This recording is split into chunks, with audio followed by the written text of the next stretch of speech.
Será que você sabe dizer o motivo pelo qual as moléculas têm formas tão diferentes? Será que entre elas, o que será que pode explicar, né, que entre elas existam formatos ou formas diferentes para moléculas com a mesma quantidade de átomos, por exemplo? É isso que a gente vai aprender hoje, galera. É muito simples, é um tema curto, é um tema bem fácil, mas é um tema que exige atenção, porque ele vai nos ensinar a trabalhar com polaridade, que é a nossa próxima aula, e também com forças intermoleculares, que é um tema que o vestibular adora, tá? Então vamos com calma e aprender tudo, tirar as nossas dúvidas aí sobre geometria molecular, certo? Muito bem, trouxe um arquivo aqui para a gente trabalhar os formatos das moléculas, para a gente visualizar, para a gente poder enxergar o ângulo de ligação entre elas e tentar responder essa pergunta aí do primeiro slide. Por que esses formatos, né? Ou por que desses formatos tão diferentes? Bom, a primeira explicação já está aqui, ó. Existe um modelo, como sempre um modelo, tá? Que vai dizer para nós o porquê que as moléculas têm formatos tridimensionais tão diferentes. E esse modelo, ele se chama modelo da repulsão dos pares de elétrons da camada de valência. Esse nome grande é só para você entender o seguinte: quando você forma uma ligação entre dois átomos, você está unindo elétrons da camada de valência, certo? Pensa numa ligação covalente, tá? Que é onde a gente vai trabalhar a geometria molecular. Se você tem uma molécula, melhor dizendo, que tem várias ligações, todas essas ligações são elétrons. Então, esses elétrons, eles precisam, eles querem, eles desejam ficar o mais afastado possível uns dos outros. Porque o elétron é negativo, todos eles são negativos. Então, eles não vão querer ficar com uma geometria onde dois pares fiquem muito próximos. Eles vão querer ficar o mais oposto possível, o mais afastado possível uns dos outros. É isso que é a geometria molecular. É um afastamento máximo no espaço das ligações que formam uma molécula. Certo? É o que eu acabei de dizer. Está tudo aqui nesta tela. Por exemplo, vamos começar então. Ó. Esta molequinha que está aqui do lado para vocês, ela tem só dois átomos. Tá? Por exemplo, HCl, né? Ou Br2Cl2. Como aqui tem um vermelhinho e um branquinho, vamos pensar em molécula com átomos diferentes. Como ela só tem dois átomos, só existe uma ligação química. Então, essa única ligação química não tem concorrência de outras ligações. Ou seja, essa ligação, ela mostra para nós que a molécula é linear, por isso está escrito lá em cima, a geometria é linear. Essa molécula não tem como ter outra conformação no espaço, porque ela apresenta apenas uma nuvem, está escrito ali em azul para vocês. Eu mesmo fui escrevendo nesse slide aí, então por isso que a letra está feia, assim, toda tremida, tá? Mas uma nuvem significa uma estrutura que une dois elétrons para formar uma ligação química entre átomos, ou então um par de elétrons que está sobrando, que não está sendo utilizado ali no átomo central. Isso é uma nuvem, tá? Daqui a pouco a gente vai falar um pouco mais dela. Essa molécula só tem uma nuvem, então ela é linear, tá? Não tem como isso daí, por exemplo, formar um ângulo. Não tem nem como. Mas olhe para esta molécula. Que bonitinha. Agora ela tem três átomos. Um átomo central e dois átomos periféricos. Ou seja, existe uma ligação entre o átomo central e o átomo da esquerda, o átomo central e o átomo da direita. Sendo assim, existem duas nuvens nesta molequinha. E essas duas nuvens que são formadas de elétrons, elas querem ficar o mais distante possível uma da outra. E isso dá para nós um ângulo de 180 graus entre elas. Portanto, como está escrito ali em cima, geometria linear.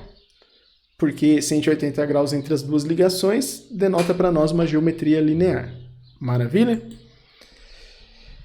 Como exemplo, a gente pode citar o CO2, né? Que tem duas nuvens, que são as ligações entre carbono e oxigênio. Uma coisa importante sobre essas tais nuvens, como você pode ver no CO2, as ligações são duplas. Poderiam até ser triplas, no caso do N2, por exemplo.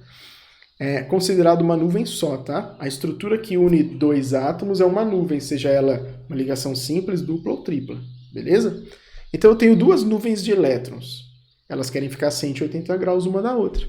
Percebam uma coisa importante, ó. Essa molécula tem três átomos. Essa próxima aqui, passou duas. Essa aqui, ó, a famosa água, também tem três átomos. Por que a água não é linear como o CO2? Ela também tem um átomo central e dois átomos periféricos. Qual que é a diferença entre a molequinha da água e a molécula do CO2? Muito simples, é o que está escrito aqui para vocês aqui em cima, não sei se dá para ler muito bem daí.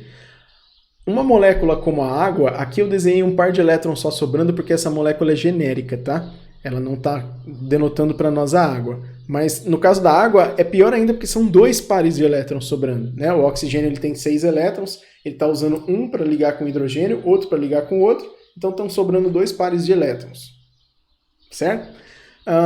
Então, se sobrar par de elétrons, seja um, como nesse exemplo genérico, ou sejam 2 pares, isso nunca vai poder ser linear, porque olha para essas 2 canetas aqui, ó. Não sei se dá para enxergar daí. Imagine que elas são os elétrons, né? As ligações dos elétrons. Deixa eu ver se aqui fica melhor. Se aqui em cima tem mais elétrons, como no caso da água, esses elétrons que estão aqui em cima, eles empurram essas ligações para baixo. Eles também causam repulsão nessas ligações de baixo. Por isso que o ângulo não é de 180. O ângulo, como eu marquei aqui de azul para vocês, ó, é um ângulo alfa menor do que 180.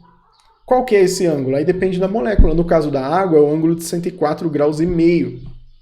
Ou seja, ele queria ser 180, mas como tem elétrons aqui em cima, empurram essas 2 ligações para baixo e formam um ângulo de 104. Certo? É a única diferença entre átomos que têm, moléculas que têm 3 átomos angulares e moléculas que têm 3 átomos lineares. É básica a diferença, simples. Olha para o SO2 também, ó. O SO2 é uma molécula angular, mas só tem 3 átomos. Só que tem um par de elétrons sobrando ali no enxofre, no S. Não olha para o SO3 agora não, porque o SO3 é outra geometria, tá? Mas o SO2 é muito parecido com esse esquema genérico que está aqui embaixo para nós. Geometria trigonal plana. O que seria a geometria trigonal plana? É quando a nossa molécula tem 3 nuvens. Se ela tem 3 nuvens, qual que é a maior distância que essas nuvens ficam umas das outras? Ângulos de 120 graus, certo? Então, por exemplo, ó, BF3 tem o boro aqui no centro e 3 flúors ligados a ele. Esses 3 flúors estão ligados com ligações covalentes e essas 3 ligações elas estão todas a 120 graus umas das outras. E isso aponta para nós para uma molécula que é um triângulo plano, por isso esse nome, né? Trigonal plana, não tem átomos para cima e para baixo desse plano. É um triângulo com ligações apontando aí para 120 graus, beleza? Deixa eu só voltar aqui uma coisa importante. Ó. Essa molécula trigonal plana ela tem 4 átomos. Está escrito poliatômica ali, né? Ela tem um átomo central e mais 3 ao redor. Essa próxima aqui também tem 4 átomos. Ela tem um átomo central e mais 3 ao redor. Qual que é a diferença? A mesma que a gente viu na água. Imagine esse plano de ligações com 3 ligações, mas com elétrons aqui em cima. Esses elétrons de cima empurram o plano para baixo. Então você já não tem mais uma geometria trigonal plana como essa daqui. Você tem uma geometria piramidal. É um tripézinho assim, ó, com um par de elétrons aqui em cima, certo? Um tripézinho assim. Beleza? É o caso da amônia, por exemplo. Nitrogênio no centro, 3 hidrogênios, e aqui em cima um par de elétrons, que não é uma ligação, não está se ligando com nada, mas está causando a repulsão dessas 3. Essas 3 ligações poderiam estar num plano, mas esse par de elétrons de cima empurra elas para baixo. E elas formam a geometria piramidal. Muito linda, né? Geometria tetraédrica. A geometria tetraédrica é o seguinte, galera. Imagina uma molécula com 5 átomos, como essa aqui do lado. Ela tem um átomo central mais 4 ao redor. Se são 4 ao redor, são 4 nuvens. A gente poderia pensar que 4 nuvens ficariam todas com ângulo reto, né? 90 graus entre elas. Mas existe uma geometria que te dá espaços maiores, digamos assim, ângulos maiores. Então, por que deixar quadrado planar, né? Um quadrado? Se a gente pode deixar um tetraedro, que é uma figura geométrica que tem ângulos de 109,5 graus. Então, é muito mais estável 109 graus do que os ângulos retos de um quadrado, beleza? Então, moléculas que têm um átomo central e 4 ligantes, ou seja, 4 nuvens, elas se comportam como tetraedros no espaço. Olha aí, mais uma figura de um tetraedro. Isso aqui é um tetraedro. Assim com os ângulos formados, com as ligações formadas, acho que fica mais fácil de entender, né? Por exemplo, o gás metano, CH4, que está aqui do lado, é um tetraedro regular. Belezeira? Agora, para fechar, duas geometrias que não são muito comuns, mas que vale a pena a gente falar sobre elas. Ó, a geometria bipiramidal. O que seria isso, bipiramidal? Quando você tem um plano de 3 átomos, um para cima e um para baixo. Você tem um átomo central mais 5 átomos. É para moléculas que têm 6 átomos.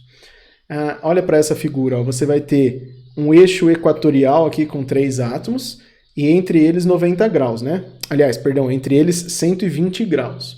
E você vai ter um eixo axial. Para os ligantes do eixo axial e do eixo equatorial, ou seja, dos planos, né, você vai ter ângulos de 90 graus. Então ela tem 2 tipos de ângulos. Para a nossa alegria, essa molécula ela não é muito comum em vestibulares, tá? Essa geometria de determinadas moléculas, mas vai que aparece, pelo menos a gente já está falando dela aí. E a última, a octaédrica. A gente poderia chamar de bipirâmide de base quadrada, né? Ela forma uma pirâmide para cima e uma para baixo com uma base quadrada. Mas a geometria dá um nome a essa figura, que é um octaedro. Então a gente tem aqui todos os ângulos de 90 graus, ó, entre o plano axial e o plano equatorial, ou entre os ligantes do plano equatorial, são todos ângulos de 90 graus. Então é uma figura geométrica bem linda, que funciona para 7 átomos, um central mais 6 ao redor, certo? Por exemplo, o hexafluoreto de enxofre que está aqui do lado para nós. Galera, deixei uma tabelinha aqui no final com um resumo de todas as geometrias. Está meio pequenininho, mas acho que dá para você ver a diferença quando sobra par de elétrons, quando não sobra, tá? Mas esse é para você olhar depois com calma, aí você dá uma pausa no vídeo, vem aqui e dá uma olhadinha no quadro de resumo, certo? Simplificando a nossa vida, vamos dar uma resumida em tudo que a gente viu hoje. Pense assim, ó, existe 3 geometrias básicas: linear, trigonal plana, tetraédrica. A linear, se sobrar par de elétrons, ela vira angular. A trigonal plana, se sobrar par de elétrons, ela vira piramidal, certo? Que são as conformações mais comuns que a gente tem.